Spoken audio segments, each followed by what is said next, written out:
I got woken up at like 4 a.m. They like handcuffed me and put me in the back of this car, and I was just like, where are we going?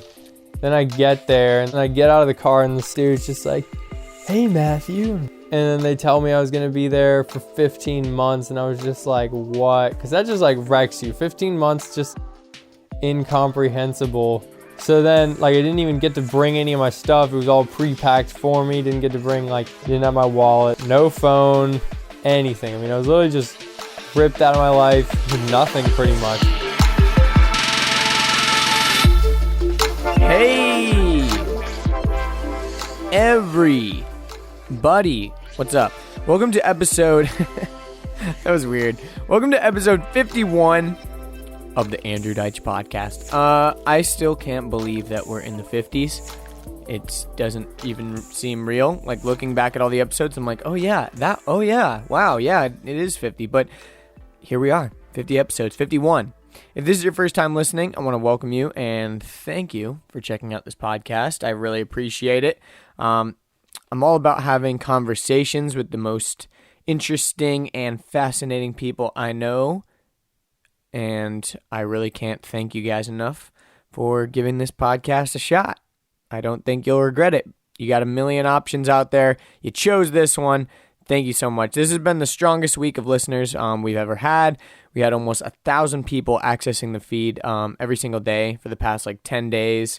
And it seems like such a small number when I look at other podcast numbers. But if you think about 1,000 people, like in 1,000-person venue, that's a lot of people. So I want to take a second to thank all of you dedicated people that are listening every single day on your commute to work, during your workouts, maybe you're cooking or cleaning, maybe you're just hanging out. And I'm glad that that I can be a small part of your day. It's really cool. But anyways, my guest today is someone that I have known by default his entire life. And that is my favorite brother, Matthew Deitsch. And at the age of 19, Matthew is a solo world traveler. He's a really smart dude. And yes, he did spend 15 months without a smartphone or communication with the outside world, as the title of this episode states. And it's a really powerful story. He's never shared it publicly before, so I really want to thank him for being so open and honest and transparent, because that's the only way that we can actually learn from each other. It's the only way we can grow. But we'll get into that story in just a bit. But I just wanted to say that I really look up to my brother, both physically and since he's taller than me, but also, I mean, he's just a really smart guy. He's got wisdom well beyond his years, and I think you all will really enjoy this one. So without any further ado, please welcome my brother, Matthew Deitsch. Oh my God. All right. We live, baby. I've said that a few times. Oh, we live, baby. If you get that reference, I'm very happy. Yes. All right, so what's up, Matthew? What's up? So this is my brother, Matthew. I've already done the intro thing. If you listen to the podcast, you know that I already kind of introduced you. But I've been introduced. yes, so everybody in the world knows who you are now. So welcome. Thanks. Feel important now. Yeah. So Matthew and I obviously have spent a lot of time together. Matthew was just mentioning that we've probably already talked about a lot of this stuff. But I think it's always kind of fun to go back first, talk about your childhood and stuff like that. Because, even right now, I tend to think of Matthew as 19. You're 19, right? Yeah. 19-year-old Matthew. I don't tend to think of Matthew as 10-year-old Matthew or little Matthew, even though I've known Matthew his entire life because I'm his older brother. So it's always kind of fun to go back, because then you kind of get to realize some things like, oh yeah, I remember when you did that goofy thing, and oh yeah, maybe that's the reason why you're this way or whatever, stuff like that. So it's always kind of fun. Yeah. It was funny actually. The other day I was looking downstairs and we have all these notebooks and journals that Mom has saved from when we were in first and second grade, and it's just the funniest stuff that you write when you're a little kid. It's my dad owns an ice cream business. I love ice cream. Today it is it's just so simple. Mm-hmm. And you're just why did I ever write that? But Yeah, so Yeah, it was funny. that's hilarious. I have one of those, it's like a magic school bus journal over there, and it's so goofy. It's like today we went to Michigan. It was a long drive, like stuff like that. Yeah, dude, I must have had like 100, like 50 different page, like just different like 5-sentence stories about Top Thrill Dragster, because like that was our life back in the day. Very true. I forgot that we were obsessed with roller coasters. Yeah, That was totally a phase. yeah, for real. So take us back, because what, like, it's always weird to think of like what was your first memory and all that kind of stuff, but like it's always kind of weird to remember that kind of stuff. But like, so take us back. You're born here in Atlanta. Yeah, I don't really feel like I've never really thought about that, like what my first memory is. I don't really think I have one. I mean, I remember being like homeschooled Remember coming out and being the womb? Just kidding. no, actually, surprisingly, I don't. You know, I heard most people remember that, but for some reason, I don't. It's kind of weird. Yeah, it is weird how like you were existing for like maybe even a few years and you don't remember any of it. Yeah, Like, probably for the better, because when you're a baby, you're just like screaming and saying nonsense. And like, I wouldn't even really want to remember the fact that I couldn't like communicate with the world, because that would kind of suck. yeah, and Just, it's like, probably painful. Like as soon as you come out of the womb, they're freaking spanking you to make sure you're good. You can cry. cutting parts of your wiener off. Yeah, I know. 'Cause you love to talk about that. We don't need to talk about it. I just thought I'd bring it up for the hardcore fans. You know, they want to hear it mentioned. I'm just kidding. But yeah, no, I feel like the memories I have of our childhood would be like us being homeschooled together Yeah. and always taking cool field trips to just random places and always going hiking or camping, or Yeah. Mom was always really good about, you know, organizing that stuff. We're in like a homeschool group with a couple other families and stuff. Yeah, that So I was kind remember- of weird. Mm-hmm. I was gonna say, what, like, so growing up, obviously, you're the younger brother, Mm-hmm. and I've never really like talked to you about that aspect before. But like, what did you think about like me and like about the family and you being the youngest? Were you like annoyed that you were the younger one, or like, did you think it was cool ever, or was it like? Sometimes I was kind of like, you know, obviously you're obviously like 4 years older than me, or 3.5. And so sometimes when you'd get to do things, you're like, oh, that's not fair. I want to do it. But now looking back on it, it's been way better, because they've always let me get away with more stuff than they ever did with you. 1,000%. Yeah, so like, oh, for a cell phone, wait till you're 8. No, you can have it in the middle of 7th grade, no problem. Well, that wasn't even necessarily a younger child thing. We were in the weirdest transition of Yeah. technology. Yeah. Because now it wouldn't make sense to get a 7th grader a feature phone. No Yeah. one has a feature phone. Yeah. Like, if you have a feature phone, what the hell are you doing with your life? Yeah. Like, you're getting... And that was the weird thing. We were always like, Oh my gosh, Alex got an iPhone. He's such a spoiled brat. What does a 6th grader need with an iPhone? and now you're Yeah. just like, oh, yeah, duh. Why would you not get an iPhone? Yeah. Oh, cool. He got his parents' old iPhone. Nice. Like, Yeah, like, it just makes sense to get the hand-me-down iPhone. Yeah. Or whatever, you know. even if it doesn't even have data, because then when you're on... Because back when you used to have a feature phone, we would always carry around the iPod Touch anyway. So it's almost like you just used the phone for calling, and then when you wanted to go on YouTube or, you know, any social media, you just bust out the iPod Touch, even though you had to be on Wi-Fi. But Yeah. back then, data sucked, and no one would even really want to use any of those things on data, because it would just be so slow and so limited and expensive. But That's actually very true. Yeah, you and I, we both had those iPod Touches at the same time. But for the people listening right now, we're jumping around a lot, obviously, but we're just kind of talking. But yeah. the iPod Touch thing was interesting, because you and I both had them, and we kind of used them like, okay, like for me, I had an Android phone, but at that point, Android phones sucked. And just were not up to the capabilities. But you're kind of right, like the data wasn't good enough anyways for them to be that useful yet. So it was kind of like, I used this Android phone for, my texting and calling and some internet, some Facebook, that kind of stuff. But Instagram wasn't really a thing yet. It was more about like playing Doodle Jump and like there's weird always like games. those phases of games like Plants vs. Zombies. Oh, cool! I can drink beer out of my iTouch. There were so many dumb apps and games that came out to like use the like remember how that like Labyrinth game you could play when the iPhone first came out with the accelerometer and you'd have to like wiggle it around. I remember thinking that was like the coolest thing ever. I was like, this phone can tell which way I'm turning it. Now it's like, oh, cool. No shit, Sherlock. It's like, no. Why wouldn't it be able to do that? Yeah, I know. It was like a weird thing because no other phones had a sensor like that where it could tell the direction. So you're just like, whoa, what?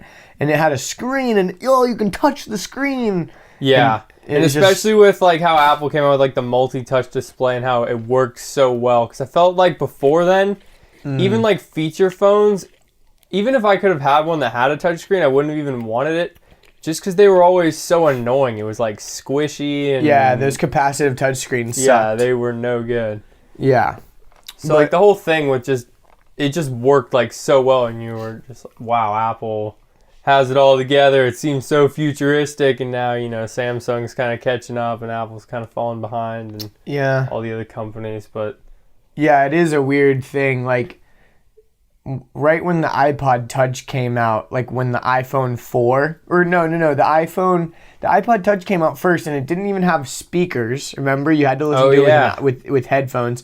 It didn't, I don't think the iPod Touch ever vibrated. I think it only ever, it never vibrated. And the camera was always like, they didn't even have a camera till the 4th gen. Mm-hmm. And then when they did put the camera in, it wasn't even near as good as the iPhone that came out. No, it was weird, because the iPod Touch came out with cameras when they came out with FaceTime when the iPhone 4 came out. I remember that vividly because I think I was like a sophomore in high school.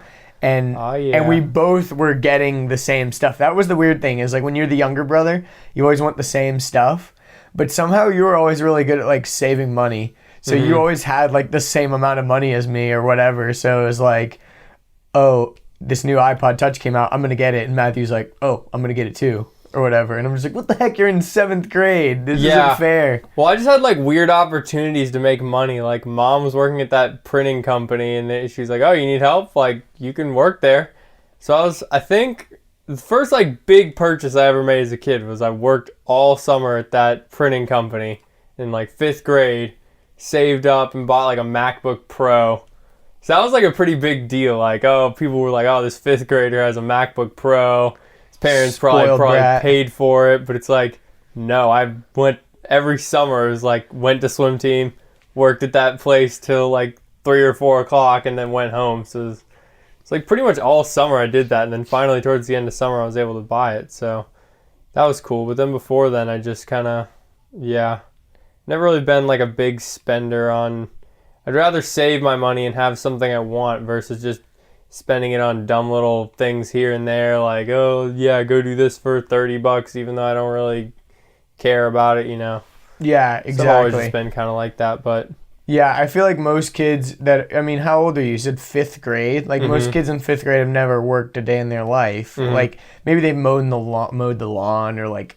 Oh, if you clean your room, I'll give you $5, or, like, oh, here's your weekly allowance, blah, blah, blah. Thanks for doing your chores. Yeah. But, like, we wouldn't even get an allowance for doing our chores. Chores were like, you do your chores, and then if you want to, mom would be like, oh, yeah, you want to make like $1, go vacuum out my car or something, Mom would she'd be like, if you sweep the kitchen floor, I'll give you 10 cents. Yeah, I know. It'd be like ridiculously and like, it's not even worth it. She'd be like, well, when I was younger, I would have done it. I'd be better off walking down the street looking for 10 cents on the ground versus taking an hour to sweep the whole house.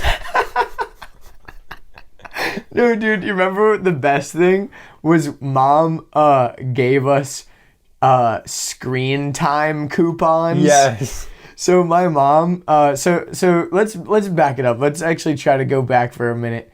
So Matthew mentioned that we were homeschooled, right? Mm-hmm. And you were homeschooled till 3rd grade, So you went to Perimeter in 4th grade, right? Yes. And then I was homeschooled until 2nd grade, so I started Perimeter in 3rd grade. And Matthew now is a lot more reserved, but back in the day, he was like super goofy. Like, you were just so goofy and crazy. And like, mom was just like, I can't do this. I can't homeschool him anymore. He's too crazy. He's off. Like, yeah. And also, when it's your mom teaching you, it's easier to get mad. Like, you can't get mad at a normal teacher, but like when it's your mom, you're like, Mom, what the heck? Blah, blah, blah. Yeah, especially when you're like one-on-one, you're the only 2 people at the house, and she's like, all right, write 10 sentences, and I just absolutely hated writing sentences because it's just like, anytime I still feel like today when people are like, all right, you have to write this paper and it has to be this long, I end up writing it and it's nowhere near as long as it needs to be. And so I spend like hours and hours just trying to fill in dumb words, and then it just makes it sound all awkward at the end. But yeah, school is so silly in that way, because what they should teach you is write a paper that's good enough to convey your message. Because there's way too much bullshit writing that I read all the time. Yeah. Like, I'll read an article on, CNN or whatever the heck, and I'm like, literally all I needed to do was read the headline in 3 sentences, and you stretched it out to be like 4 paragraphs, so I had to scroll past 3 ads. yeah. Like, it's so stupid. I'm like, this whole thing was so pointless. And the headline is always over-exaggerated and clickbaity. And then when I get to the bottom, I'm like, you could have literally said, Donald Trump talked to somebody and he may or may not have said this. You know? Like, they love to just like phrase this, Donald Trump did this, or 7 reasons why you should hate, like, or just something dumb. The 7 reasons thing is so annoying. That's what I don't get. Like, what is up with that trend of a number of reasons why blank? Like, why Number is that 4 will blow you away. Yeah, like, why is that the new way to make a headline? It's just so lame. It's like it's just so not interesting at all that they have to lure you in by saying a bunch of reasons why this. It's dumb. I think it gives you an idea of what you're getting into before you jump into it. I think that's a reason why people like it. Like, for example, if I were in an article that was like 7 ways to make your podcast better, I'd be like, oh, cool, maybe I'll check it out. But if it was like 125 ways to make your, I'm like, I'm not reading this shit. This is way too long. Because we always jump. That's the crazy thing. We jump into content nowadays with the idea in mind, because we've been duped so many times by all these shitty articles. We jump into it with the mindset of, how much time is this going to take for me to consume this, and my bullshit meter is going off like crazy. Is this article going to suck? Is this video going to suck? Am I going to get bored? Am I going to swipe away? And if you remember, like, Snapchat, when you used to watch people's stories, it used to kind of give you this countdown of how long the story was. And that was such a huge turnoff, because, like, for me, I would make these super long stories, but, I would like to think that most of the time they were pretty entertaining if I was making a pretty long one. Like, when I was traveling or something, I would say, like, oh, this is, better content than most people would be putting on Snapchat. But people saw that number, like, 70 seconds. And they'd immediately be like, whoa, this is way too long. Even though 70 seconds isn't that long. Yeah, because it's almost like, in your case, you were making like almost like a mini video or YouTube, but you can't really like give a heads up, this is going to be long. Wait until you have a second, you can turn your sound on. You're not like just bored in school tapping through Snapchats with no sound. Yeah, that's the weird thing between like Snapchat and Instagram. Like, Instagram still shows you that length at the top. It'll show you the amount of snaps or whatever that's going to be in it. Snapchat used to do that with like that weird little circle thing, and they used to do it with seconds, and now they did it with that little circle thing, and now they took the circle things away completely. Yeah, I don't really like that. Because they realized that if they took that away completely, people would just keep watching until the end because they were curious. They're like, oh, I wonder how many snaps there are in this story. The curiosity actually kind of keeps you. So taking that information back away from you, people are like, what the heck?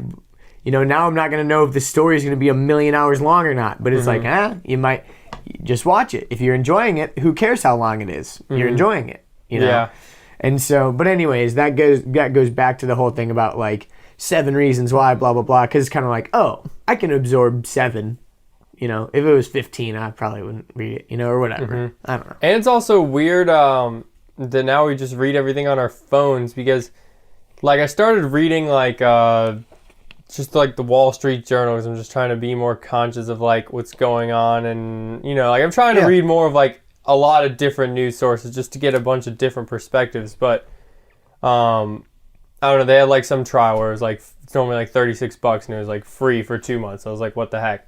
But as I'm reading it on my phone, it just has the article titles and then you click on it and then you read it and you're just like, oh my gosh, this is so long. Versus like when you actually physically have the newspaper in your hand, it's like you can see the article and you can see, oh, this is a giant article. This really is going to go into depth. And it almost like prepares you for the perseverance you need to read the article, even though it sounds really sad. But it's almost weird because I wish that I could actually read it as newspaper form versus mobile form, because there's something about knowing how long it is. It's like, hey, do I really want to... At a glance, you can tell how long it is. I've noticed on some websites, like there's a website called medium.com. It's kind of like a blogging website. It'll actually tell you, based on the amount of words, how long the estimated read time is at the very top, which is kind of nice. That's cool. I kind of like that. Because it prepares you right ahead of time. You're like, oh, this is a 5-minute article? Cool. Or like, oh, this is a 20-minute article? I'm going to save this for later. Or whatever. And managing expectations is something that a lot of people don't think about when they're creating content.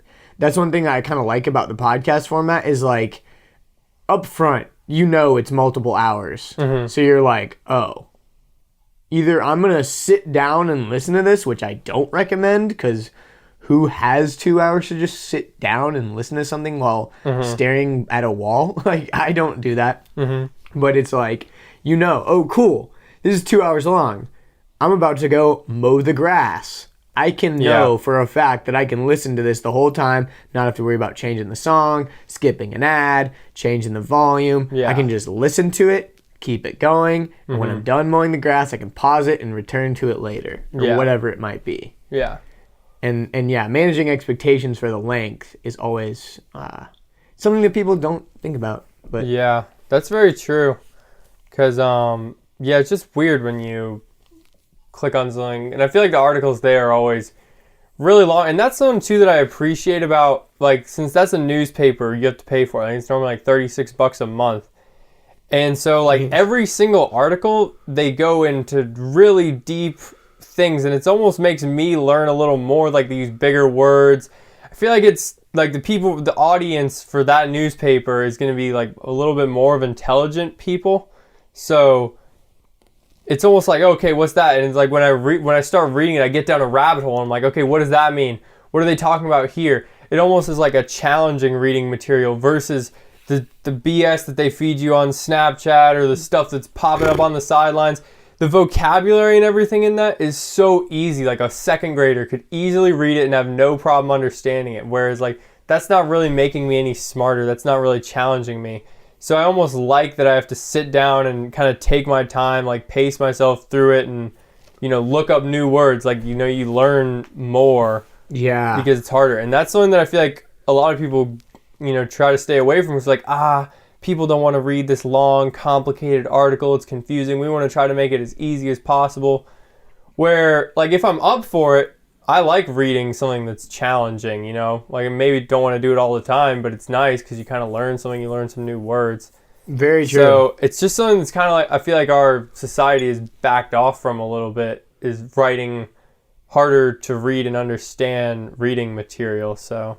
Well, it's also like an age thing, too, you know? And everyone's guilty of it. Obviously, there's tons of adults that read, like, People magazine and bullshit, like, tabloids and stuff. That's going to be easily digestible because, hey, newsflash, no offense, but it's not designed for the intellectual, stimulating mind. It's like, I'm going to read about Kim Kardashian's butt implants, and it's going to tell me about it in the most simplest vocabulary possible. I don't need to research anything while digesting this shit. Like, I'm just, it's going to passively go into my brain. And I like listening. I need to read more because, reading is awesome. But I've been listening to a lot of intellectual podcasts, like lectures and stuff. Because obviously, you know, I went to college for 1 year. You know, I like learning. I just didn't want to continue in that avenue. But listening to lectures is awesome because I'm like listening from these college professors. I'm absorbing their knowledge, learning their vocabulary and all this stuff, but without having to go to class. Obviously, I'm not getting a degree at the end of it, but, you know, whatever. And most of the time when I'm reading like that Wall Street Journal, whatever, I really don't even read it for like the politics or any of that. It's more just like the business section because I just want to learn more about, you know, like what does all this stuff mean? Like the stock market and all this.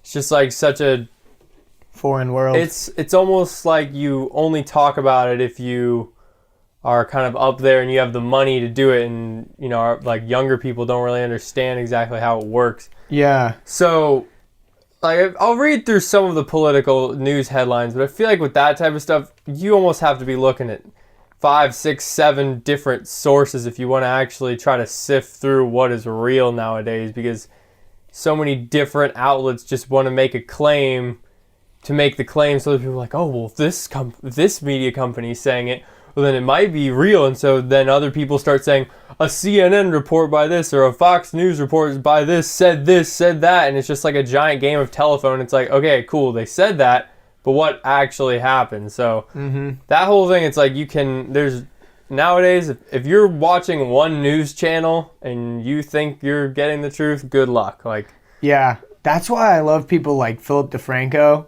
on YouTube. He's like an awesome YouTuber. He kind of just gives like, he picks like 3 or 4 news stories that are like the most highly requested ones of the day, and he has a team of people that go like in depth and get all the scoop and all the details, and he talks about, well, CNN said this, but actually this, blah, blah, blah, blah, blah. And it's great because there's so much lazy reporting in journalism these days that he can easily just point out those flaws and be like, hey, thanks, Gizmodo, for being idiots, because you're just giving more validity to people like me who have a small team of people that actually really care and are going to dive deep into a few select stories and can really dissect what's going on in the real world without all this corporate media bullshit. Because the cool thing about him, too, is now he isn't as much reliant on YouTube ad revenue because of that whole demonetization thing that's been happening. And he has a Patreon page where people contribute. Like, I'm a contributor. I'd pay $1 a month, but he gets millions of views, right?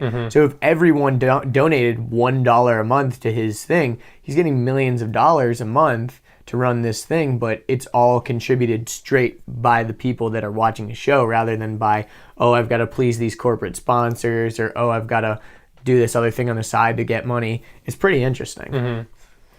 Yeah, that is yeah, it's just such a weird thing nowadays that you just pay them directly versus like the runaround way of funding that used to go down, like how, you know, how does the TV stay on? Oh, well, the commercials, well, you were basically forced to watch the commercials. Just, it doesn't really make sense because it's almost like what you're paying is your time, and the news people have found someone who will pay money for people's time. So it's all this indirect circle of money flow versus here it's just direct. You don't have to watch any ads. You don't have to watch any BS. You pay $1, you know, you don't even have to pay $1 a month. Exactly. And it's like, this is my biggest pet peeve. A local woman found blah, blah, blah, blah, blah. Blah, blah, blah, blah, blah, blah, blah. You won't believe what happened. Find out in 10 minutes or whatever. Yeah. Like, it's like, just fucking tell me now. Oh, I know. Just tell me now. You have my attention. Oh, wait, because you have to sell ads. And that's why young people and people that are tuned into what's going on in the world aren't watching TV anymore because it's bullshit and it wastes your time. That's the biggest thing, is people are realizing that time is the biggest commodity. It's the only thing you can't get back. It's the only asset that you have limited quantities of. You can always earn more money. You can always have more people doing work for you. You can always hire more individuals. The only thing you cannot get back is your health and your time. And so the more time you waste on bullshit like that and watching stupid commercials of shit you're never gonna ever buy, it's like, why are you gonna even absorb this? And like, I think too, like, the worst news thing that I hate about a lot of these news channels, like sometimes if I'm just chilling somewhere, like I'll flip through all the news channels, I'll watch I'll look at Fox, I'll look at CNN, I'll look at MSNBC. Like, I just look at all of them. I want to look at the stuff that what the totally people on the right are saying, totally people on the left, get everybody's viewpoint, so then I can kind of understand versus just taking one side of where my beliefs are and then just, because that doesn't solve anything. Like, if we want to actually solve something, and they have that like panel of 5 talking people that are all yelling over each other. That's what I was about to get to. I cannot stand that. That just like adds to what we have going on in our country right now with just, like, it's just like CNN or Fox will do it. Fox will have, like, 3 way right Republicans and then 1 Democrat, and they just like peck at each other for an hour. Kathy, let me talk. Kathy, no, stop. Let me. And it's just Dan, I was speaking. Yeah, and then they have like the moderator, and it's just like, what is the point of this? Like, just whoever decided that was a great way to convey your opinions. Yeah, I'd much rather just tell me the news with your stupid agenda. Just get it over with, so I can get your side of the story. And then I can go look at someone else's and then just shine the light through the screen and find out what the real truth is and what you guys are just, injecting your opinion into. Because I just want to get it, like, straight up. Because exactly. There's no point in trying to, bend it a little bit your way and trying to, maybe if we just tweak the news article a little bit, it'll make people, maybe go more to this side or that side versus just being more straight up and letting people make decisions for themselves. Yeah, people are always trying to like push party lines and all this bullshit. It's like, no, just like tell me what you actually think instead of like promoting this weird agenda that you kind of half believe in some of the stuff and fully support some of the stuff, but not this other stuff. But you still got to toe party lines because you got to support your guy and all this bullshit. Yeah. Dude, the weird thing for me is, this is why I love Joe Rogan's podcast so much, is because he'll have people that are super far right, super conservative, people that'll even say like, this guy's a Nazi. It's like, he's not a Nazi. He's just really conservative. Or he'll have someone that's super, super liberal and they'll talk about that kind of stuff. But it's like, when you sit down with them for 3 hours, you really get to know what they are trying to get across, rather than these bullshit 2-minute snippets that you'll see on the news or you'll see on these talking head things. That's what I love about podcasts, because I can sit down with someone and we can talk and have a normal conversation. Like, for example, I had Luke Crawford on. Super conservative guy. Very, gun rights, anti-abortion, all this stuff. And then I could have someone like Lindsay, who's super far left, very liberal. And it's like, I can have both of those people on.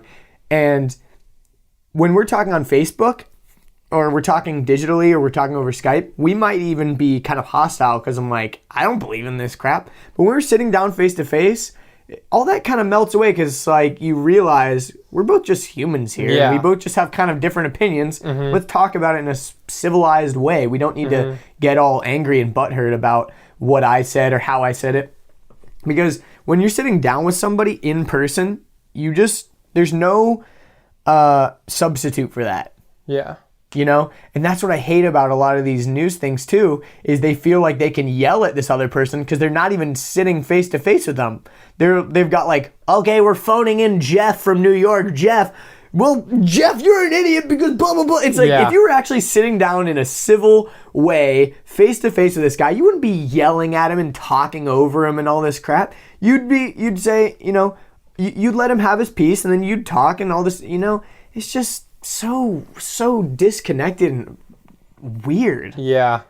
Like I think it's on, like, I was watching like the Hannity show or something that was just on the other day, and I just love how he'll call someone up on the phone and just be like, hey, joining us now is Sean from blah, blah, blah, blah, blah. Thanks, Sean, for joining us. And then they go out and yell at each other, basically call each other idiots for about 3 minutes. And then when it's, all right, we're out of time.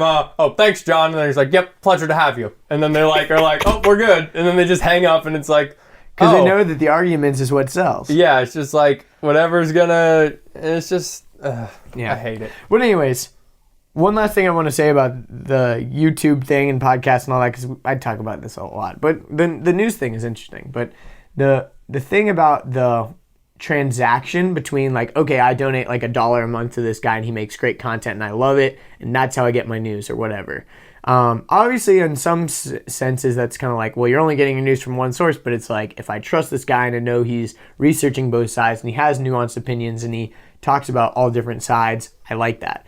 But another interesting thing is this idea of microtransactions that I heard about recently from a guy that was talking about cryptocurrencies. And what he was talking about is in the current state of transactions with a credit card, you can't make microtransactions, meaning I could not pay you a third of a penny, right? And I could not do that repeatedly. I'd have to make like one transaction. The way that credit cards work is you can only make like a certain amount of transactions in a row before they kind of like block it, and they're like, what's going on here? You know, they'll like repeat transactions of like 1 penny. They'd be like, what's going on? Because you also have to pay a fee every time you charge. There's an interesting concept that was brought up in this podcast I was listening to about Bitcoin and all that, where he was saying, what if YouTube, you could choose to not watch ads and all this stuff, and you load $10 onto your YouTube account for the day or whatever. You put $10 onto it. And for every second of a video, or every, let's even say each video has a different rate. For every second of let's say you're watching my YouTube channel. For every second you watch my videos, you're going to pay me 0.3 of a cent for every second you watch. At the end of the video, you'll end up paying 5 cents or whatever it is. That's nothing to you, of course. Yeah, sure, I'll watch it. I don't care. And then if you stop halfway, you only have to pay me for half of the content you watch, right? You don't have to pay for the whole video. And literally, as every second of the video goes through, your little Bitcoin wallet is draining 0.3 of a cent to mine directly. And then once you stop, it stops. And I think that's an amazing way to pay creators, because, and even if YouTube takes like a tiny fraction of that off the top, it makes perfect sense, because number one, they don't have to deal with advertisers anymore. Number two, it doesn't cost you very much, but once you're talking about millions of views and each person's paying 5 cents or whatever it might be, that's a lot of money. And then you're also not going to have creators that are dragging out content and all this. They're like, well, someone's going to stop watching here, so I want them to watch the whole thing, so then I get paid for the amount of the whole video they watch. You know, just content will just get better, and I think that's like the way of the future. More people just need to start adopting all these different ways of paying, because credit cards, as cool as they are, they're like outdated, you know? Or even you could have the idea of, okay, you know, or even like, you know, you wouldn't even be charged for necessarily the whole video. Say he has like the same intro on every single video.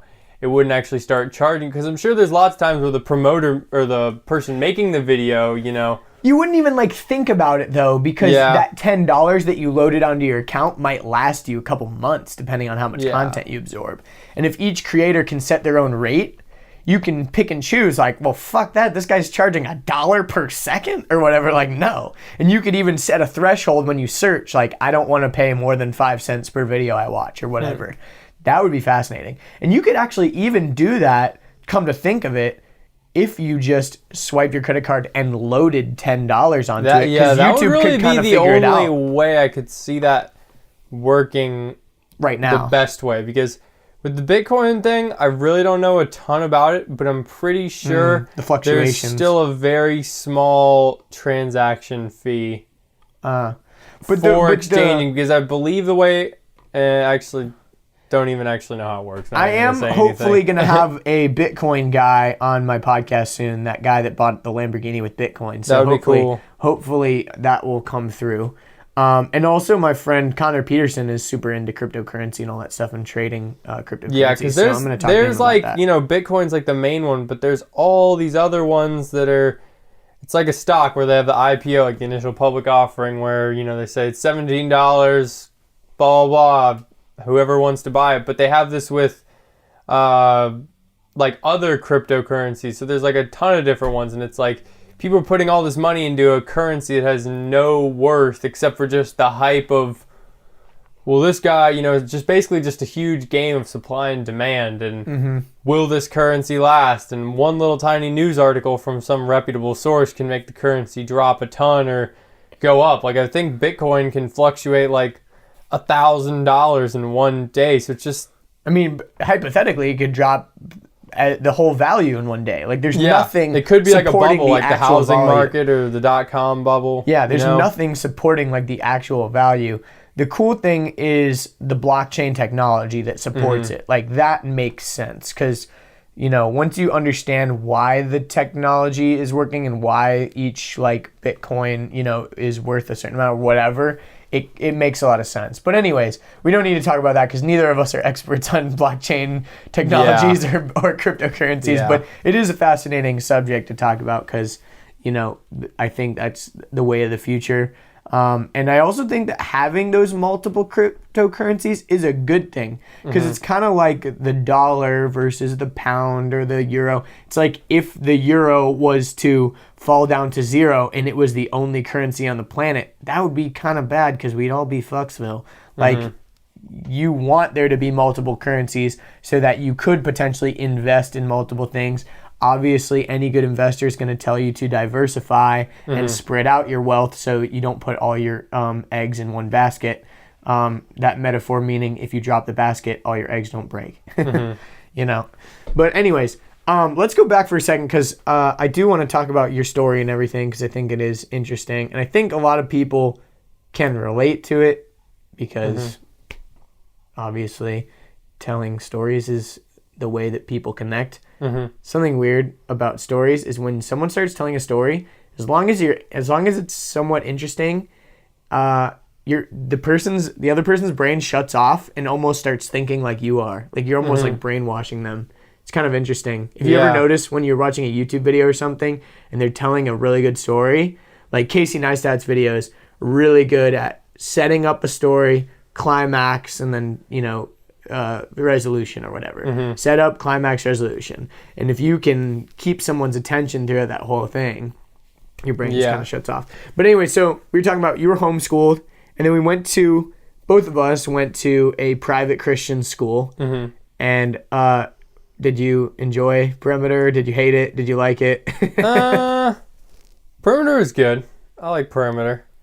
Towards the end. Yeah, towards the end it was kind of, didn't really like it as much. I mean, looking back at it, I definitely think that the types of things they did there, like, was just really cool. They did a lot of more broad things to maybe open your eyes more. And I don't know, because I wasn't in public school either, but, you know, the way they would just organize, like, field trips and doing service projects. Looking, like, you know, when we first when we did those, like, back then, we didn't really... Sometimes I would like doing it. But looking back on it, it was cool because, you know, like, teaches you the importance and what it's like and all that stuff to serve other people. So basically, for the people listening, how often was it? Like, once a month? Yeah, I think once a month we do like a field trip or a service project. Yeah, you do like a service project. So I know one year we were doing it like the Norcross Food Bank, just going there, organizing food, and people would drop off the food.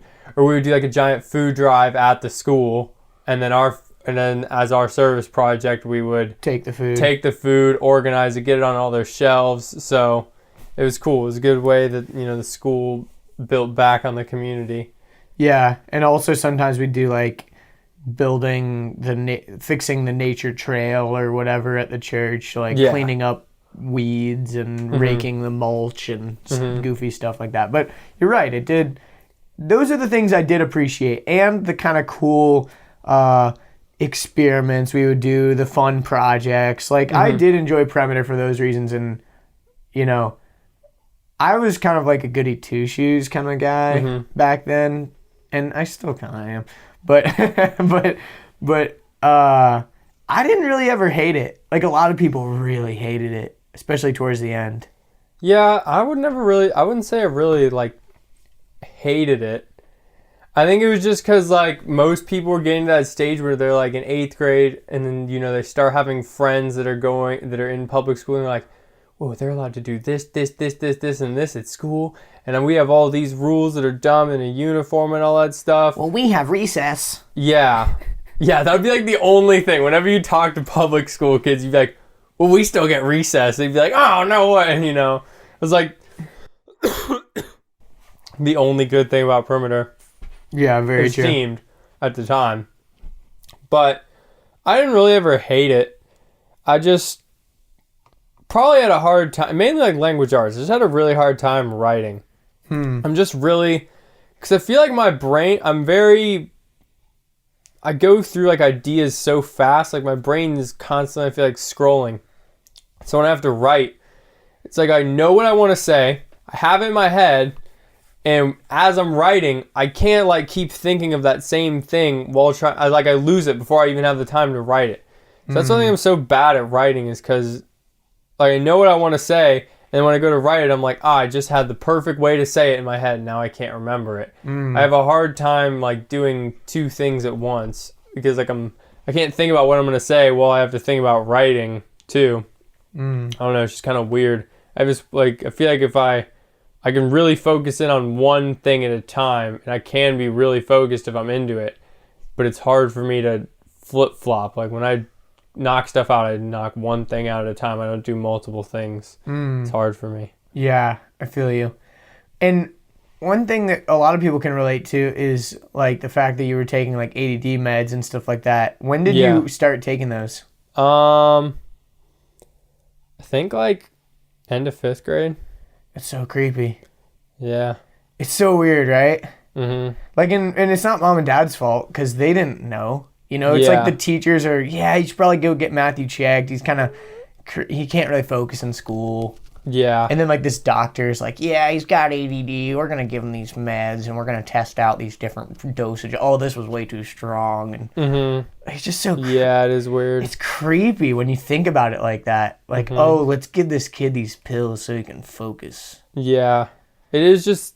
But it's obviously so you didn't have a up. problem with making money or anything like that. Dude, you were buying a MacBook. Like you were just saying, you in 5th grade, you were getting prescribed these meds, and you just got finished talking about how you had saved up the whole summer working to buy a MacBook. Sounds like you had your shit together as a 5th grader. Yeah. Yet this system is telling you got to take these pills to function because you've got a problem. You've got a disorder, actually. You know, you don't have your shit together. You got to take these pills because there's something wrong with you, Matthew. It's like, I feel like it's like this picture.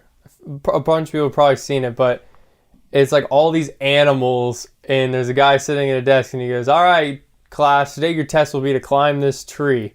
And you know, there's like a fish and a fishbowl and all these different things, and it's just like, not everybody learns the same, and I just have a hard time doing some of the stuff in school. But like math, I was always like really good at math. Math, I had no problem. Because for me, it's like if I start to not understand something and then someone keeps teaching, I get like kind of frustrated. Like when I have to watch like videos, and like even with online school, like I did online, I finished high school online. I was constantly having to go back and reread, where if I was in a class and the teacher's just talking, and I get like distracted for a second and then I lose what's going on, you can't go back. I can't go back, and now it's like, okay, what is she talking about now? How does that relate? And then I just end up getting really frustrated. I can relate to that because that would happen to me in math class. Mm-hmm. In math class, I was so bad at that because if I actually zoned in and focused and I understood why this equation needed to be done a certain way, I would totally get it. Mm-hmm. But if I only was memorizing the steps and it didn't make logical sense of why I was doing these things in my brain, it would just float out the back of my head. So when the teacher was talking about this stuff and I would just be so bored and I would miss a complete like step of the equation, I felt dumb raising my hand and be like, hey, can you go back 5 minutes and say that whole thing again? Because I wasn't listening. You can't do that. Yeah. But that's how school is. Because you know, and if you miss it, then I'm behind. And then I've got to go. Then when I go to, some teachers are really dismissive too. And if you, I have extra tutoring after class. You go to their extra tutoring and they're like, weren't you paying attention? I went over this in class today. And then you just feel like an idiot. And you're like, well, I'm just going to feel dumb. I'd rather just not go to this extra tutoring and just fail the test than feel like an idiot in this lady's class one-on-one. You know what I mean? Some teachers were great about that kind of stuff. They'd go over it with you until you understood it. But some ones were just so condescending. Yeah, and some would actually, and some of the good math teachers at Perimeter would actually come around and like make sure. It was nice because I feel like last year at Perimeter, she would teach something for the first 20 minutes. The next 20 would be, okay, you do these, and then you switch with your partner, make sure your partner understands. And she would actually be like walking around the room, making sure everybody actually understood it. And also with math too, I have to go like, if I can't work the problem forwards and then backwards, I feel like I don't really understand it. Like, especially with when they tried to start teaching me like sine and cosine, I guess what was that, algebra? Dude, geometry? I've already forgotten all of that shit. I could not even tell you what that does. Yeah, like sine, cosine, literally, and tangent. it went out the brain so hard that I couldn't. Literally, if you asked me what even cosine and sine and tangent are, I think it has stuff to do with geometry. It's triangles, I'm pretty sure. Dude, I literally can't tell you. How dumb is that? Yeah. How literally stupid is that? I've spent months of my life learning this stupid shit, and I can't even tell you what sine, cosine, and tangent do or are. Yeah, like for that type of stuff, it would just take me like a refresher, I feel like, to get back, like to understand it again. But I feel like when they would teach it, they'd be like, oh, well, you just plug this in there. But I always had to know why. Like, me too. It had to make sense to me why I was or how this made full circle versus just like, you plug it in and it works. Don't worry about why it works. Just do it. And see, for that reason, like, I didn't like it. Because on math tests, I would always take way too long because I would work every problem all the way forward and all the way back. And that's why, I mean, I'm pretty sure I would make, math was always my best. I would always have like a 96 or higher in math. I was always really good at that. Unless I would just had a bad teacher and I would just get frustrated and then just be like, I give up. I don't even care. And I would just fill in like the test just random. Yeah. Not even care. So like at Perimeter though, if you're failing classes, like it's pretty bad because everyone there has really good grades. And towards like the end of Perimeter, I feel like you kind of just like didn't care and you're just like, I'm so done with this. Like I just want to get out of here. Because that's the thing, like I feel like I like to think of myself as a smart person. When I don't understand things, like I just get frustrated and I just want to like almost kind of give up. Especially when, I've tried multiple times and just like, this is dumb. If I can't understand it, like this is just dumb. And then in my mind, I just start thinking of all these reasons why I shouldn't be doing this right now. And it's a waste of my time. And then it's just, whereas like looking back on it, I just didn't have really the right attitude. But yeah, it was just like my immaturity to not be able to persevere and just understand it. But still, it's just, school is just weird. Yeah.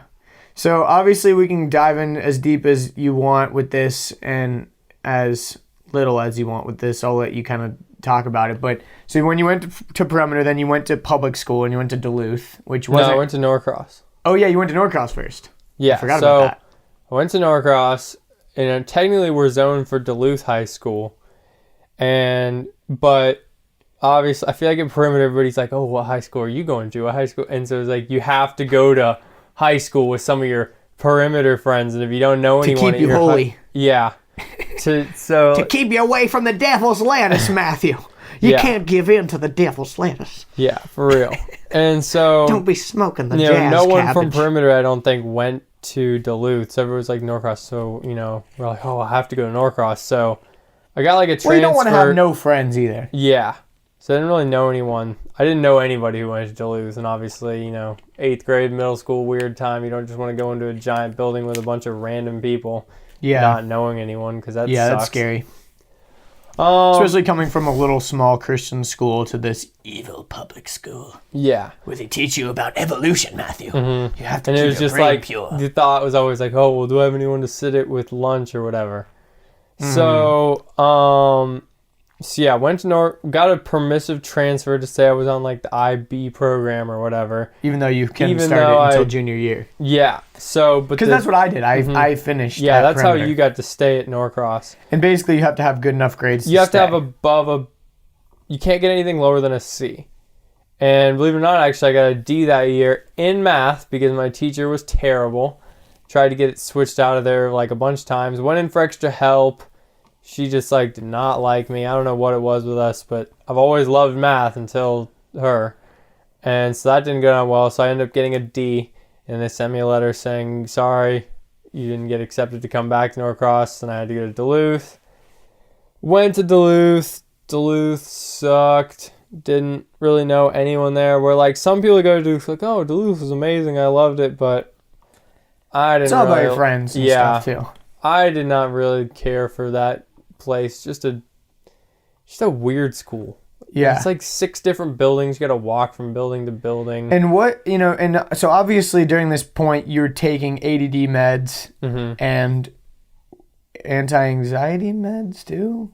Yeah, I don't know. I just tried to like blame that I sucked at school on all these different things, and mom and dad didn't really know what to do, so obviously took me to the doctor and they're telling me to take all these different dumb things, and I almost kind of realized like, whoa, these are drugs that like some people would pay like a lot of money for.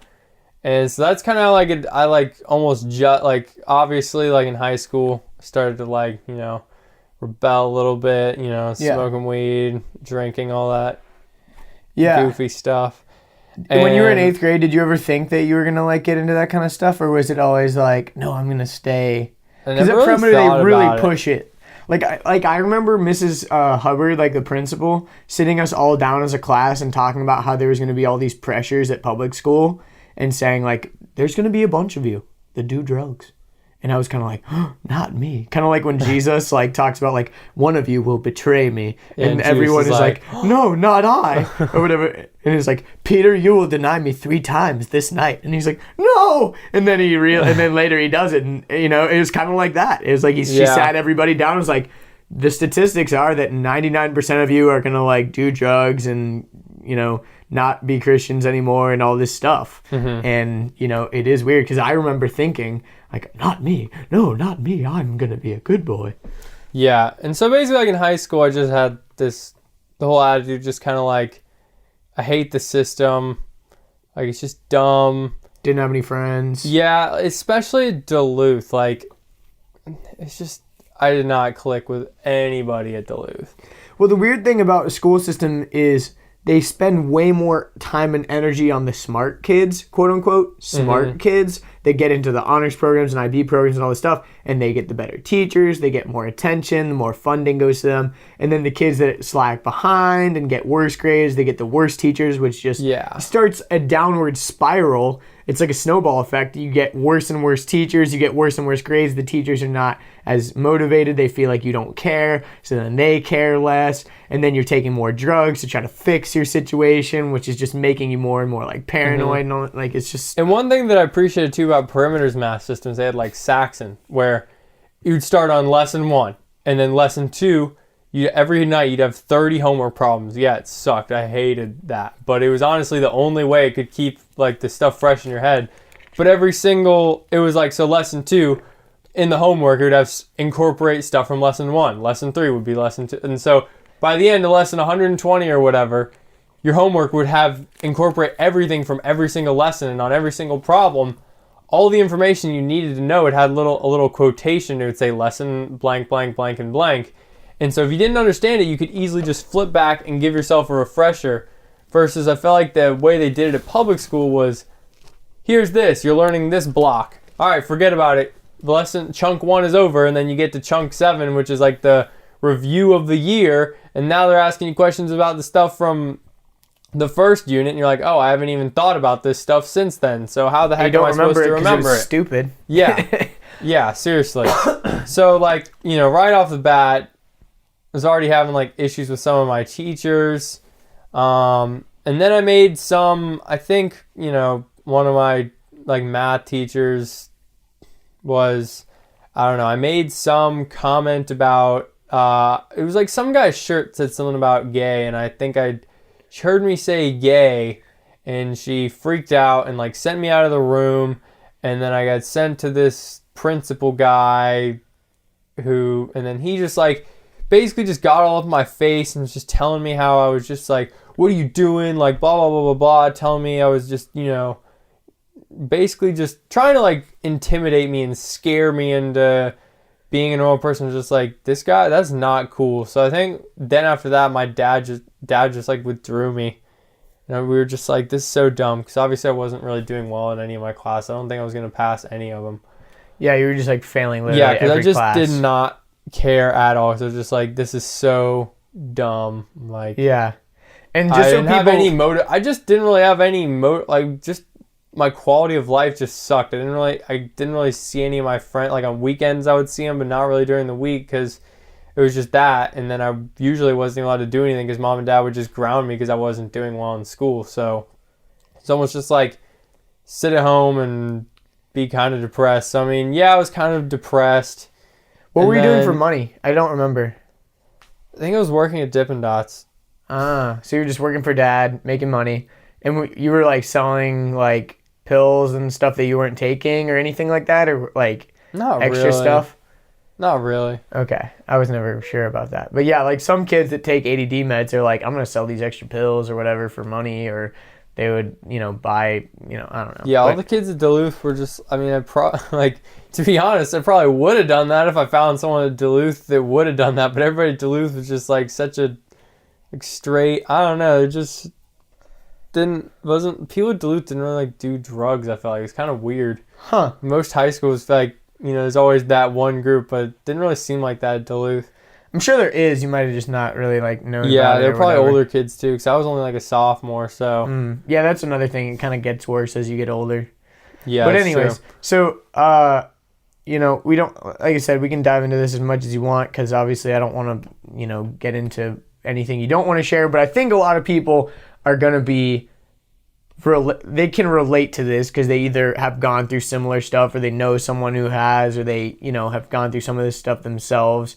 Yeah. And basically, you ended up going to like what was the other school Yeah, called? so I went to Phoenix High School. It was like this. Actually, like I probably liked that one the best, but the people there were not good. It's all the people who It was get a kicked out of charter other school. high schools, right? It wasn't really people who got kicked out. It was like a charter school. It was most people who were behind and failing. So it was a lot different because it was on block schedule, so the classes were 2 hours long.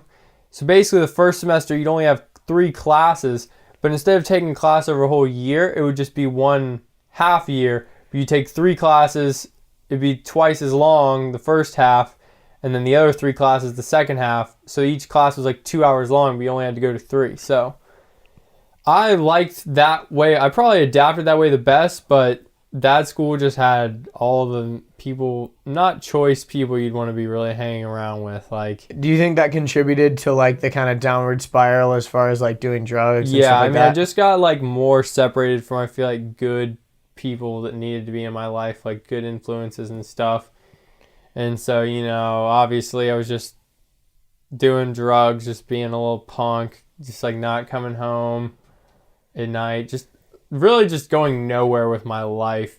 And it was mainly just like the headspace I was in, my view of life, everything. I was just kind of didn't really have like a purpose and just like kind of depressed. And Were you still doing like Ritalin and Adderall and all that kind of stuff too? yeah, I think I was on Vyvanse at that time. So you're like on Vyvanse. Do you think that like doing those ADD meds contributed in any way to you wanting to experiment with like other substances or anything? Yeah, for sure. Because I kind of thought like, wow, well, if the government can just prescribe me this drug, if I just tell them I have like ADD or whatever, then like, you kind of have like that weird revelation of like, wait a second, maybe like, what is the government doing if they say all this stuff is bad? How can they tell me on one hand that marijuana is bad and illegal and all this bad stuff they say about it, and then prescribe you left and right all these pills that'll just completely mess you up? And Do you think they were detrimental, like the ADD meds and stuff?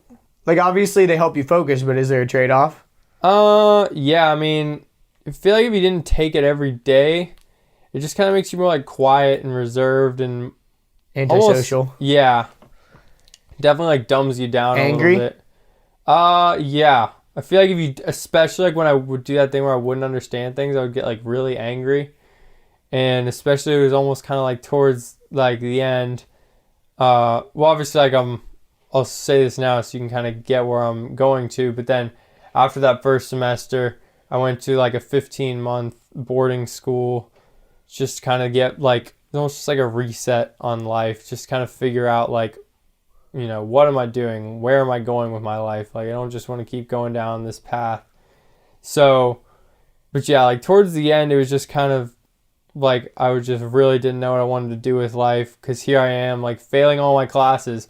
But like, everyone is telling you, society's telling you you're a fuck up. Yeah, but I knew like I was gonna be successful one day. Like I always have known that. Like, cause I'm smart. Like, And you know how to make money. That's the main thing. Yeah, that's the thing. Like, I understand money, and I'm not just like I just always knew that like I'm gonna figure out something that's gonna work. Like I've always known that, and I still do believe that. And it's just because, I'm just anyway. So yeah, and the weird thing also to point out is since me and Matthew are 4 years apart, the weird thing about that was like when I was in high school, Matthew was in middle school. So when I graduated, that was the exact year that Matthew went to high school and I went to college. So when I went away and moved out of the house, how was that? Because obviously, you and Dad, kind of fought a lot and stuff like that. Did me not being in the house, did that contribute to like the other stuff too? Or I don't know, because I feel like before, my mom and dad would say stuff, and it would kind of either sometimes kind of in my head be like, oh, that's stupid, and just kind of blow it off. Whereas then sometimes if you were there, you'd be like, dude, no, you need to listen. Like, I always have like respected, what you say, and like I feel like kind a of true friend. It They don't tell you what you want to hear. They tell you what you need to hear. And so obviously, I always respected what you would say. And sometimes obviously we'd fight about it and be like, oh no, that's stupid. But at the end of the day, I feel like you've always given me really good counsel and stuff, just about everything in general. So it was always good because you kind of keep me in check. Like if they would say something, I'd be like, oh, it's stupid. And then you kind of like, just talk it out with me versus, I wasn't mature enough to be able to just talk it out with them without it turning into a yelling match. Yeah. I remember specifically, like, I would always get caught in the middle of stuff, and I was just like, I'm out of here. Like, I couldn't deal with it, because Mom and Dad would expect me to, like, get all up in your business and then report back to them of what you were doing and all this stuff. And I'm like, I'm not the parent. I'm the brother. Like, I'm not, I want to be the friend. Like, I don't want to be this weird in-between thing. Yeah, I've never really asked you, like, what was that like? Like, they were always just... When I was home, it honestly just sucked, because it was just, like, I felt like I was caught in the middle of everything. Like, I didn't even really want to be home, because I was just, like, I don't want to deal with any of this. Because you and Dad were just fighting all the time, and Mom and Dad would just expect me to like tell them everything that I knew. But then if I told them everything you knew, then you wouldn't trust me to tell me anything, and I wanted to like know what was going on, because it was just weird. But yeah, basically just came down to, even though I wasn't supposed to, like, I would still just kind of do what I wanted to, and just cause it just was like, I feel like everybody kind of has a little stage of rebellion. Yeah. But, and sometimes it happens later in life. Like, some people don't get that stage of rebellion until they, like, graduate college, and they're like, I've never done anything crazy, man. I've played by the rules this whole time, and what for? Like, yeah, and honestly, I'm kind of glad, like, I got my little punk phase out of me, because, like, now I look at it, and a lot of people that, like, I was hanging out with either have some type of criminal record now or something bad. And I feel like a lot of people kind of have that stage once they go to college. That's like kind of how I see it now. Like a lot of these people just go to college and they're just getting like drunk all the time or doing whatever. And I'm just kind of like, been there, done that. I'm kind of over that. Yeah. It doesn't really sound fun to me anymore. Like I've seen where that gets me. Don't really want to be there again. Which, like, obviously there's a time and a place for it, but like if you're doing it every day, I just feel like it's obviously not good for your body. It's just not good for you in general. But anyway, so from your perspective, sorry, what were you going to say? No, go ahead. I was going to say, from your perspective, so you mentioned that you went to this 15-month boarding school. From your perspective, I mean, I think this is an interesting story because most people would find it fascinating of what actually went down the day that you went there. Obviously, we don't need to go into huge details, but from your perspective, walk us through the day that you found out, or the morning or the night that you found out that you were going to go to this program. Like, what happened leading up to it, like the morning before, or the night before, and then that whole day or whatever. Yeah, so I mean, at this point, I was kind of just doing, like, I was just depressed, kind of just didn't really care about anything, doing whatever drugs. I mean, I get like my hands on pretty much, like just trying. Oh, what does this feel like, But anyway, so I came home. We like had a fine dinner or whatever, and then woke up at like 4 a.m. to one of my friends' dad just being like, "Hey." So wait. So you went to bed with mom and dad cooked you a nice dinner. You went to bed, and then you just get woken up by your friend's dad in your own bed. Yeah, I was in my own bed. I got woken up at like 4 a.m. I think it was, and he was just like, "Matthew, like you're gonna be fine. Blah blah blah. You're going with these guys," and they were like, "Just get dressed. We don't."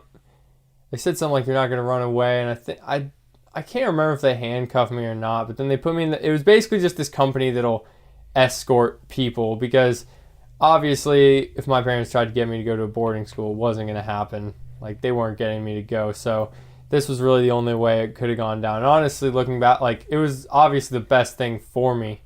I didn't know it at the time, but it was back then. So yeah, they like handcuffed me and put me in the back of this car, and I was just like, "Where are we going?"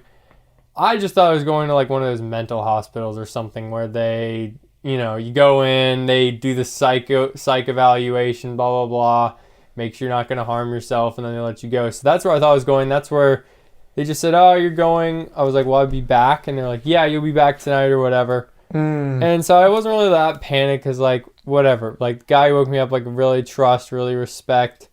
So I was just like, whatever.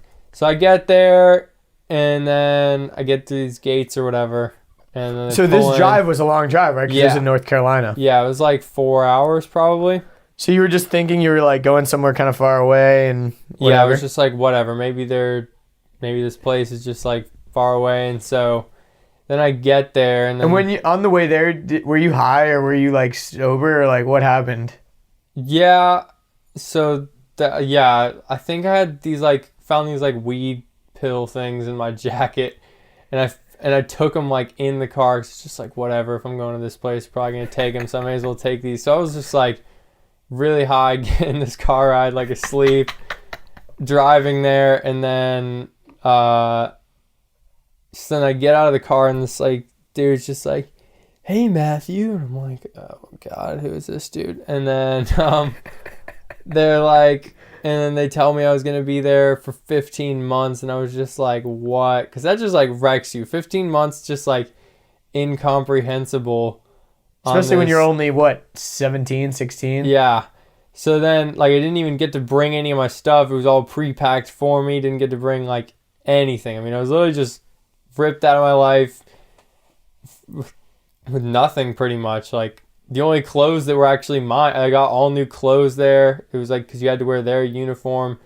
So, like, the only clothes that I had were literally my jacket that I was wearing, the shirt, a pair of jeans, and a pair of shoes. That was it. That was all I had. That was my stuff. Everything else was like brand new stuff that they bought for me. So then obviously I got there. And you didn't have a phone? No phone, no communication. Did they make you leave your phone at home or something? Yeah. I never had it in the car. So you didn't have your phone. Didn't have my wallet. Didn't have anything. Didn't have anything. Yeah, nothing in my pockets except somehow I got lucky and found 2 weed pills in my jacket. So when you get there, you're like stoned out of your mind? Or like... And then when they told me that, I was just like, what? This got to be just like a bad dream or something. So then they took me in the room, like asked me all these questions, blah, blah, blah. Like tried to talk to me. I was just like, no. Because like that's such a long time. And I was like, can I talk to my parents? And then they're like, nope, you can't talk to anyone for the first 90 days. 3 months. You can't talk to anybody on the outside. It's kind of crazy. Like kind of is like brainwashing. And so I was there with pretty much, I think at the time there was 13 other guys there. That was it. The program was like really new. It had only been around for like 3 months. So they didn't really like know exactly how it was going. Like, they're still kind of figuring everything out. And so, then they shaved my head. It sucked. And you had like kind of longer hair at that point too, right? Like covering your ears. Little punk hairstyle. So yeah, they shaved my head, and then I was just like, yo, can I just have like a nap or something? I just like, this is too much right now.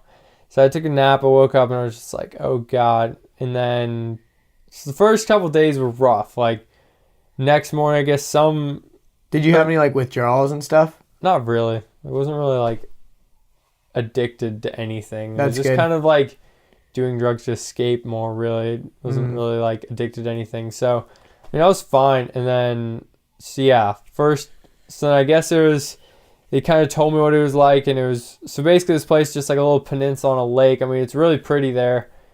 And you pretty much do the same thing every single day. And yeah, so you were doing online school there, right? Yeah. So when you first get there, they make you read this like book about the people who started the program and all this stuff. So then my first day was basically just reading that and sitting around. They're pretty nice. Didn't make me do any of stuff they were making everybody else do the first day, just to kind of get me used to it. But then the second day, make you wake up at like 5 and go do PT for an hour, which is just like terrible. What does PT stand for? Physical training, I guess. And so just running and stuff like that. This Master Gunnery Sergeant in the Marine Corps led that, so it was pretty intense. He was just like yelling the whole time, like, run, run, run, run. Like, it was pretty intense because I didn't really exercise at all, so I was like totally out of breath.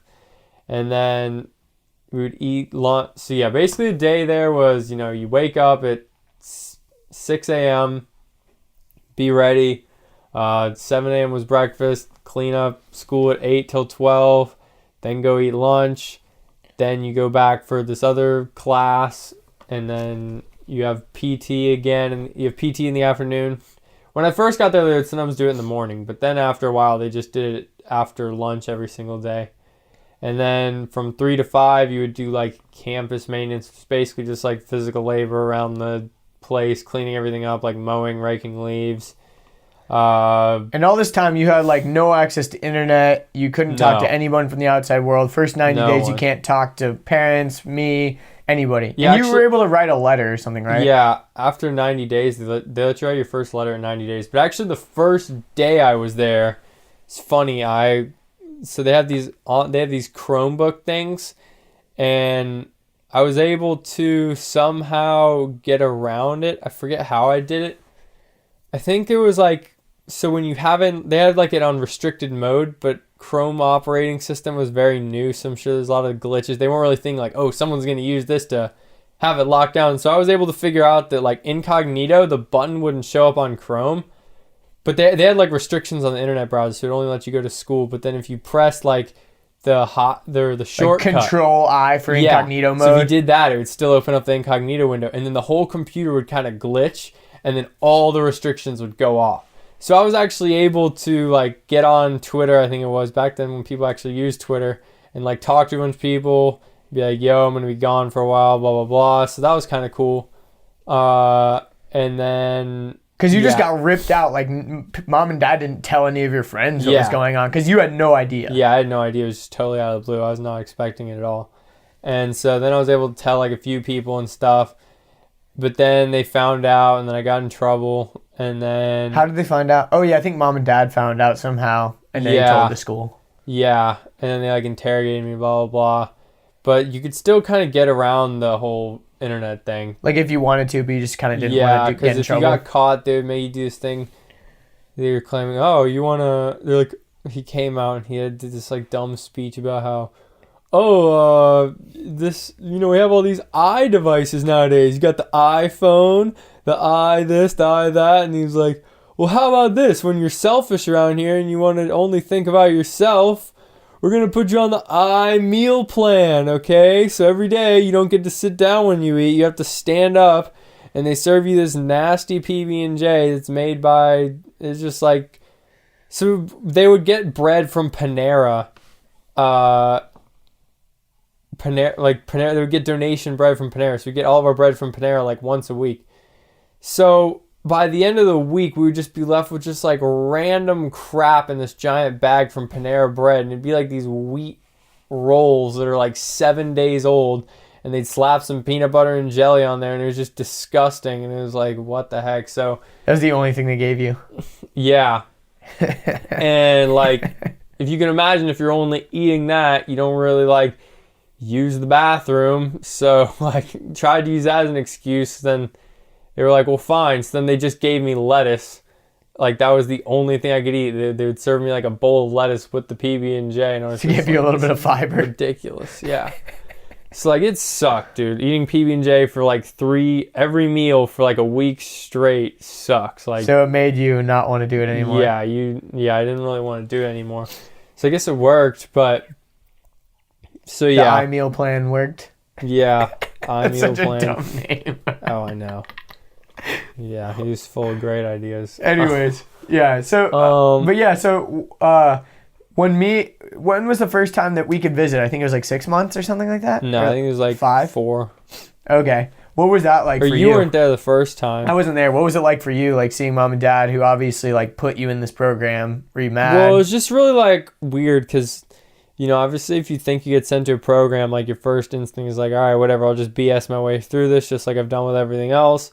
But like 15 months is such a long time. You can't really do that. Yeah. And so, you know, obviously there's this other kid who got his parent weekend like a couple weeks after I got there.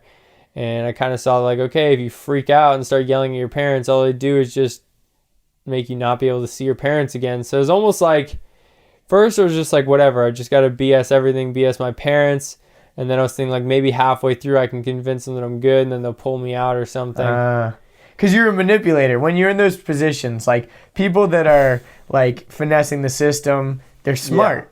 Yeah, They're for master sure. manipulators, and you were good at manipulating and playing the game. So you're like, okay, I can just kind of bullshit my way through this. Maybe if I act straight and I act like I'm going to be sober and I act like I'm not going to do drugs when I get back, mom and dad will just pull me out. Like, oh, he's cured, he's good. Like, this was enough. It kind of scared him. Yeah. But then I realized somehow they had this booklet. And I saw it about 5 months after I was there. And it's the stages your child is going through while they're at this program. And it was actually extremely scary because every single month they had exactly what your kid is thinking in their head. And when I showed it to everybody there, they were like, what the heck? Was it accurate? It was 100% accurate. Like, scary accurate. I'll have to show it to you sometime, but it's like, your child is now, when your child gets here, he's thinking, blah, blah, blah. He's trying to figure out a way out of it. He might run. He might do this. It was saying all the possible things they might do and what they're thinking. I mean, it was spot on. Like, because kids would run away, kids would freak out. And if you ran away, they would just basically call the cops and you'd end up back there. Like, they sign over custody to this place. Because you're under 18. Yeah. So they are like your guardians, like legally. Mm-hmm. So even if you run away, it's not like your parents are going to be like, oh, you got us. Come on back, son. Yeah. It's like, no, you're going back. Yeah, like your parents sent you there. Yeah, and it's like when you're 18, you don't have anywhere else to go. So you got to like do this thing. Mm-hmm. Yeah, so it was just like really strict. And honestly, like, yeah, it was just weird. A lot of weird things when you're around the same people all the time. Yeah, and it was all boys too. Yeah. But like you said, at the end of the day, it was a good thing, right? yeah, it was like obviously the best thing that could have happened for me. You know, obviously teach me discipline, like how to focus on stuff better and without all the distractions of social media. Yeah, and honestly, girls it was and really, drugs and it was school. honestly really nice. Some like thinking back on it, like you didn't have to think about anything. You just knew, okay, I'm gonna 3 meals a day are provided. You don't have to do any. You're not on social media. You don't have a phone. You're not. The only thing you're allowed to do on a computer is school. Like they didn't let you do anything else. You could read books, but they had to be like approved by them. Pretty much that was it. Like you do the same thing every single day. I mean, first it sucked, but free time you could go kind of like hit golf balls or go hang out on the lake or something like that. Yeah, we had a boat, but I mean, probably the whole time I was there, we only went out on it like 10 times. But yeah, there was definitely some interesting stories from some of the other people there, and like obviously it wasn't just. The age range was from 12 to 18. So there was literally kids there that were like 13. And obviously they weren't there for drug-related things, but like just completely crazy. Family stuff or like they're just psycho like or whatever. Insane, yeah. And so like this one kid just always up in everyone's business. Like he's just there like basically because he was just annoyed his parents so bad. Like they were like, we don't know anyway. what to do with him. He needs to reset and like figure out stuff. Yeah, really like I feel like the drugs are never really the issue. It's always something deeper, you know? So that's just like an outlash of like a deeper problem. So really, I think it was just, I just didn't really have like a purpose for my life. I didn't see my life going anywhere. I was frustrated because I felt like I knew I was smart, all that stuff, but I just, you know, The school everybody system was was telling me I you're was stupid. dumb. So obviously there was like a little more, you know, one-on-one, people could evaluate and be like, okay, dude, like, you're not dumb. You are smart. Like, you do all this stuff. And everybody there always said I was going to be like a computer hacker. Because I'd say like throughout all the time I was there, I probably hacked computers like a good bit of time. Or not hacked, but just like Figured out a way around the simple system. knowledge of like how code works. And, you know, because like I would always jailbreak all my iPhones. So like I kind of knew like a little bit like, okay, what is it? How can I get to like the more raw mode of how to get into stuff? So I always was kind of a little hacker. Like about like my 7th month, I literally took one of their computers and had it in my room the whole time I was there. And they never even knew Until the end. And give it to somebody? They never even knew like I graduated. And then I gave it to someone. And then they called me and they were like, we can't believe you've done this, blah, blah, blah. And then, because I gave it to someone else and they wanted me to come back and apologize and all this stuff. And I was kind of like, okay, there's not really any point in doing that. Like, I'm already home. Yeah. But anyway, I want to put So when you graduated, you came back and you finished your online school at home, right? Yeah. Just came back. Just kind of been low-key ever since I've been back home. Because I just feel like, you know, I want to stay... You know, staying busy, doing online school, got a job working at the golf course, so that's been awesome. Nice. Yeah, but like, so, you know, because we actually do kind of need to wrap this up because I need to leave for work pretty soon. But to kind of wrap things up, like, obviously that program was super good for you, right? Like, you know, it was awesome. When you were gone, it was weird for all of us too, because we were, you know, we don't know what's happening over there. We didn't really have much communication with you. Towards the end, you know, we could talk to you on a weekly basis or whatever it might be. I didn't really get to talk to you that much. It was more like mom and dad. But, you know, now that you're back, like, it's weird to be like, oh, Matthew's cured now. But you're right. It's totally all about the mindset. Like, now that you've had that reset, you were able to kind of distance yourself from a lot of the bad people and negative influences in your life and all that kind of stuff. Now that you're back, you're like, okay, I feel like I kind of have a better grasp on how to be a functional human. Yeah, and I think it's also a fact of doing something hard. And so, like, nowadays, society, everything else is so easy. And so doing something hard, it almost makes other things seem a lot easier. So and true. It gives you so much more perseverance. So it's like, oh, you know, I did this hard thing for so long that it's like everything else just seems like a breeze. Yeah, like when I got home, I was just like, everything's just so easy. Like, I don't have to do any of this annoying crap. Like, it's just so nice to just be able to do whatever I wanted. First, it was kind of weird because it was just like, what the heck am I gonna do all day? Like, you know, I'd try to fill up my time with stuff because it literally was just like, what do I do? And it's also weird coming back into society because when you're only in like a little mini community of like 15 people and then you're thrown into the world where there's just like all these random people all the time, you kind of have like a little bit of anxiety. So it's just kind of like in my shell for a little while. Yeah.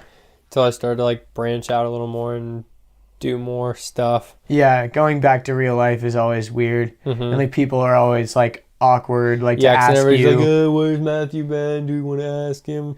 Yeah. And obviously, so obviously some of your friends that you know maybe not have known this whole story or haven't spoken to you since before this or all that, chances are a few of them are going to listen to this. If you want to say anything to those people right now, like, do you want, you know, like, hey, it's cool if you reach out to me, like, it's cool to talk about it, you know, I don't care, whatever, like, what could you say to those people listening right now? Because obviously they might feel awkward too, like asking you about it or anything like that, you know? Yeah, like, I don't really care, like, I'll talk about it, like, anything people want to know, and can answer questions, but yeah, like, now I'm just at the point where I just, like, don't really care. At first I was kind of like, well, I don't really want to be known as, like, that guy, but now it's just, like, part of my story, and I just don't really, like, care. I'm a completely different person than I was, you know, like 3 years ago, so it really doesn't have an effect on me, because obviously I'm not doing any of that stuff anymore. Yeah. So, And it's not even necessarily like you said about the drugs necessarily or whatever, Yeah. but it's like the mindset. yeah, and like You're not like depressed and my stuff like attitude that. like towards life. Mm. You know, now I feel like I have a little more motivation and curiosity for other things, not just like, oh, how do I get past another day and get over school? You know, because it's basically just like, oh, I hate going to school. There wasn't really anything in my life that I liked, but I mean, now, like, I enjoy everything pretty much. Like, you know, That's awesome. life's a lot better now. That's good. So, we didn't really have time to get into your solo trip around Europe. Oh, yeah. And I did want to talk about that, and we don't have time. But I think that just means we'll have to talk about it next time. But so obviously you took this like crazy solo trip around Europe. We'll talk about it next time. But if you were going to impart any last final bits of wisdom or anything on anybody listening to this right now, what would your message be, I guess? Put me on the spot. Not even necessarily wisdom, but like what's your like closing message, or like what do you feel like people need to know about Matthew or anything? I don't know. I don't know. No You worries. tell me. You tell I don't me. know. I don't know. I just feel like you said, doing hard things is important. Like Yeah. doing something that makes you uncomfortable, getting out of your comfort zone, because Yeah. that's the only time you're ever gonna actually grow.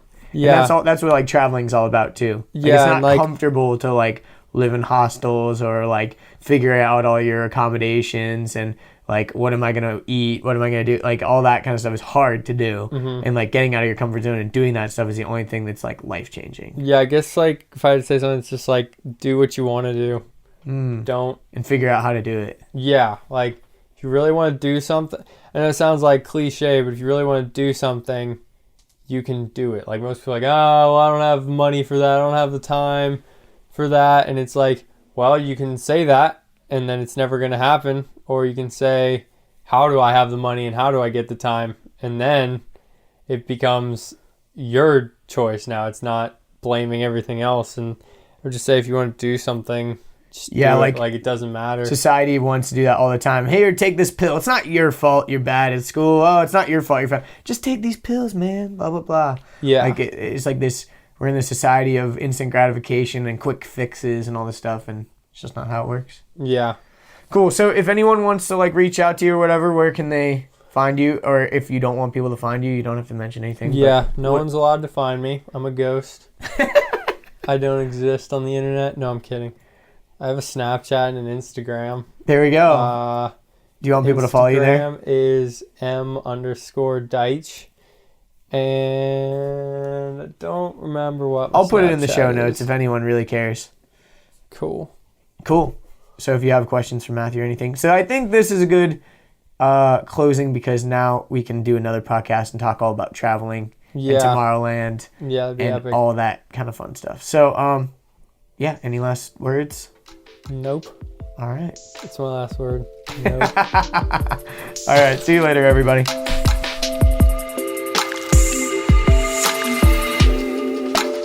There you have it, folks. Another episode in the tank. I really want to thank Matthew again for being on the show. I hope you guys enjoyed hearing his story. If you want to hear more from Matthew and all about his solo journey around Europe, then let us know.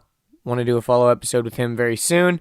You know, I don't really want to repeat guests that quickly. You know, obviously I could do another repeat with them tomorrow, but I want to give more people a chance to be on the show, you know, and also repeating guests very frequently just isn't my style. But if you guys really want that, then let us know. We'll make it happen quicker. But if you like this episode, I have a feeling you'll also really like episode 47 with my friend Richard Corbett.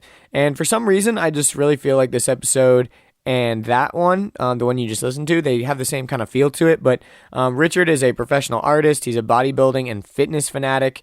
He's a college dropout, and he's working through a massive injury that left him wheelchair bound. And Richard got very deep and very transparent and shared some of the best stories that I've had on my podcast, a lot of which have never been shared publicly, just like Matthew. And I think you'll really enjoy it, so go check that one out. Episode 52. Excuse me. This coffee's got me phlegmy. Episode 52 is coming up next with my friend Maxwell Bowling. And Max is the owner of Maximum Training Systems. And he is a really smart and thoughtful dude. He's a college dropout like me. He's tired of following the system. And now he's running his own gym and training clients to be physically stronger and mentally tougher. And I feel like that podcast could have gone on for like 5 hours, but we cut it short. We cut it off. We were just in the zone, though, and I think you guys will really enjoy it. Max is a really smart dude, but that episode should be out very soon, so stay tuned. If you want to support the podcast, the best way to do it is to tell a friend about it. You know, if you like this podcast, maybe you are a friend of Matthew's and you know some other friends of Matthew's and you think that they might want to hear his story, or maybe you know someone who really likes interesting stories or whatever.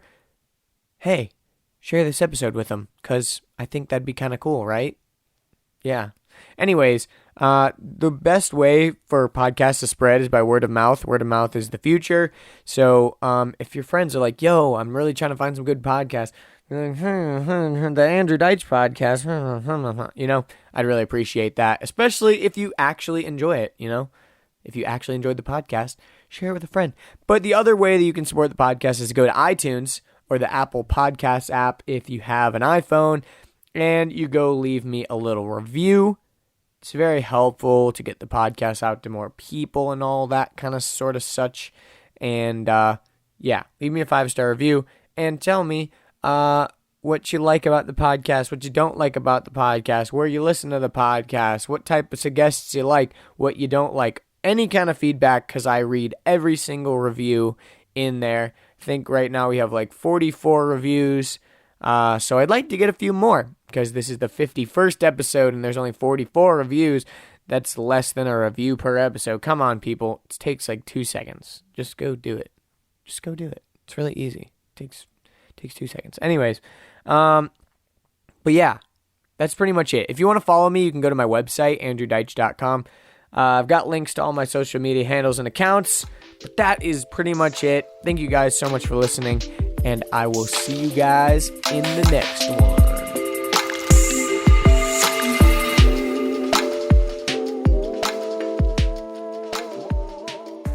Dude's just like, hey, Matthew.